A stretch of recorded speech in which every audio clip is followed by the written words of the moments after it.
Welcome, everyone. Thank you all for coming. I'm Ryan Beauchamp, product manager on Google Ads out of our New York City office. And today, I'll be walking you through recommendations and optimization score, both tools you can leverage to help maximize your performance on Google. At Google, we view optimization as all the steps you can take to help maximize the value you get from us. For many search practitioners, the goal is to get as many conversions as possible at a profitable cost per conversion or return on ad spend. While important, optimization can be difficult because of the complexity of the ads ecosystem and the limited time each of us have to spend on each campaign. Once you've identified the right optimization plan, actually implementing it can present additional challenges. For example, even a simple change across a large number of accounts can take a lot of time. We want to enable you to spend your limited, valuable time on the most strategic, impactful decisions. Today, I'll showcase some of the technologies my team has been developing to empower all of you to optimize your accounts more effectively and efficiently. To start, I'll cover recommendations, a feature of the new Google Ads interface that's available on the web and in the mobile app.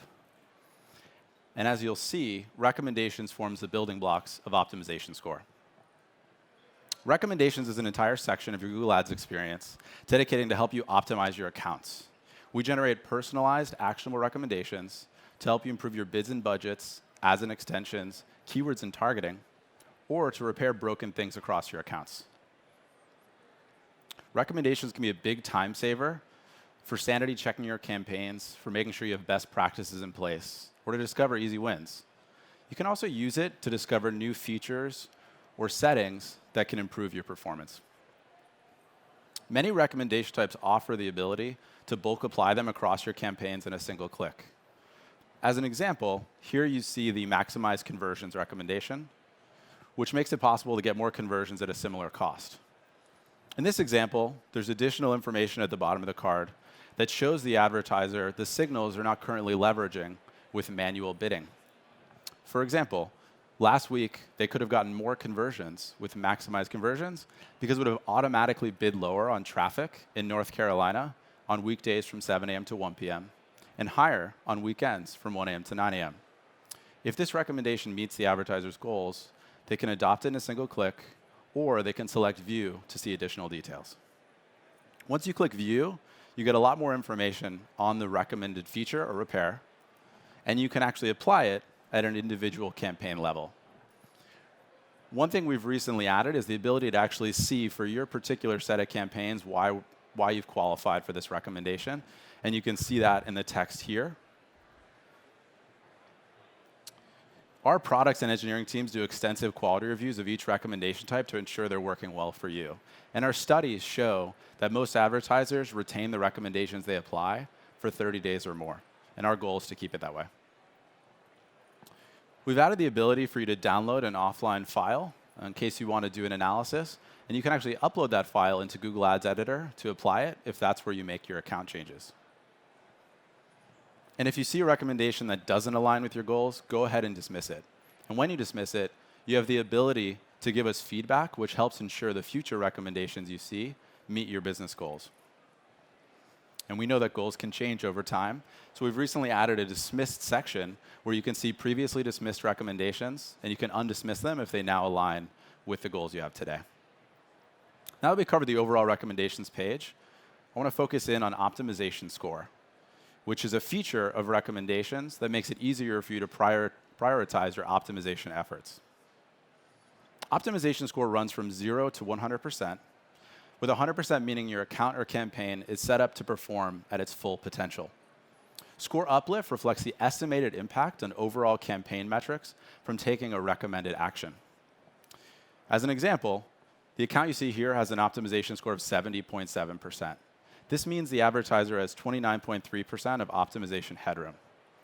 This score is real-time responsive, so you can continue to make changes wherever you make them, either in this page or elsewhere, and the score will update in real time to reflect your updated score. The same thing is true if you dismiss a recommendation. You get the points then as well, with the understanding that you may have unique goals or constraints. You can filter recommendations by section. So if you have a particular focus on a given day, in this example, you can select bids and budgets, and it'll show you the score uplift associated with that section. And it'll filter the recommendation types down to that. Optimization score provides an easy way for you to prioritize your optimization efforts. The bigger the score uplift from a given recommendation, the more positive impact you can expect from adopting it.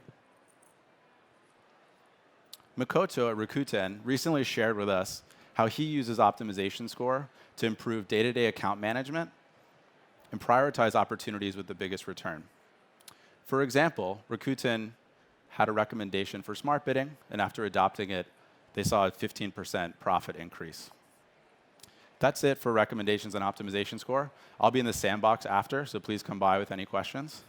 And with that, I'll introduce Pallavi, the product manager, amongst other things, of Ads Metrics, and she'll be talking to you about our upcoming sunset of average position. Thank you.